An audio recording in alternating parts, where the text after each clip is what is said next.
ఓం నమో వెంకటేశాయ. మా భవిత ఛానల్కి స్వాగతం. ఈ వీడియోలో శ్లోకాలతో పాటు లాస్ట్లో ఒక ఇంట్రెస్టింగ్ న్యూస్ కూడా చెప్పానండి. తప్పకుండా కొంచెం ఓపిక చేసుకుని లాస్ట్ వరకు ఈ వీడియో చూసి విని మీ అభిప్రాయాన్ని కూడా కమెంట్ చేయండి.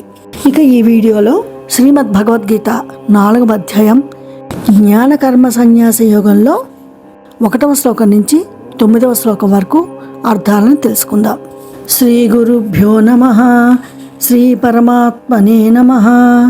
అథ చతుర్థోధ్యాయః జ్ఞానకర్మ సన్యాస యోగః.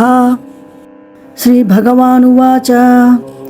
శ్రీ భగవానుడు పలికాడు, ఇమం వివస్వతే యోగం ప్రోక్తవానహమవ్యయం వివస్వాన్మనవే ప్రాహ మనురిక్ష్వాకవే బ్రవీత్. శ్రీ భగవానుడు ఇలా పలుకుతున్నాడు, నేను నిత్య సత్యమైన ఈ యోగమును సూర్యునికి తెలిపి తిని, సూర్యుడు తన పుత్రుడైన వైవస్వత మనువునకు దీనిని బోధించెను. ఆ మనువు తన కుమారుడైన ఇక్ష్వాకునకు ఉపదేశించెను. ఏవం పరంపరా ప్రాప్తం ఇమం రాజర్షయో విదుః సకాలే నేహ మహత యోగో నష్టః పరంతప. ఓ పరంతప అంటే అర్జున, ఈ విధముగా పరంపరాప్రాప్తమైన ఈ యోగమును రాజర్షులు ఎరింగిరి. కానీ అనంతరము ఈ యోగము కాలక్రమమున భూలోకమునందు లుప్తప్రాయమయ్యను. స ఏవాయం మయా తేజ్య యోగ ప్రోక్త పురాతనః భక్తోసి మే సఖా చేతి రహస్యం హేతదుత్తమం.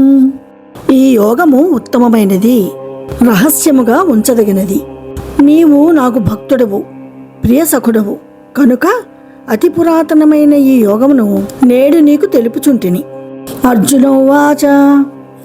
అపరం భవతో జన్మ పరం జన్మ వివస్వతః కథమేతద్విజానీయాం త్వమాదౌ ప్రోక్తవానితి.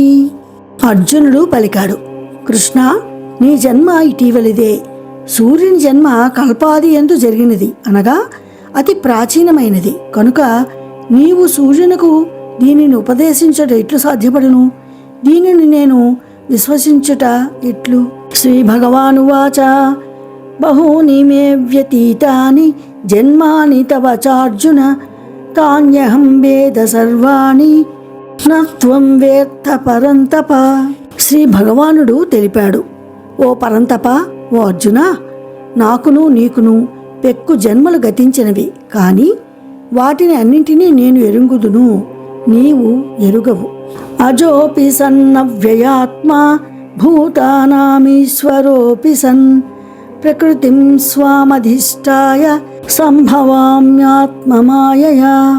నేను జన్మరహితుడను, నిత్యుడను, సమస్త ప్రాణులకు ఈశ్వరుడును అయినను నా ప్రకృతిని ఆధీనములో నుంచుకుని నా యోగమాయచే అవతరించుచుండును. యదా యదా హి ధర్మస్య గ్లానిర్భవతి భారత అభ్యుత్థానమధర్మస్య తదాత్మానం సృజామ్యహం. ఓ భారత అంటే అర్జున, ధర్మమునకు హాని కలిగినప్పుడును అధర్మము పెచ్చి పెరిగిపోవుచున్నప్పుడును నన్ను నేను సృజించుకొందును, అనగా సాకార రూపముతో ఈ లోకమున అవతరింతును. పరిత్రాణాయ సాధూనాం వినాశాయ చ దుష్కృతాం ధర్మ సంస్థాపనార్థాయ సంభవామి యుగే యుగే.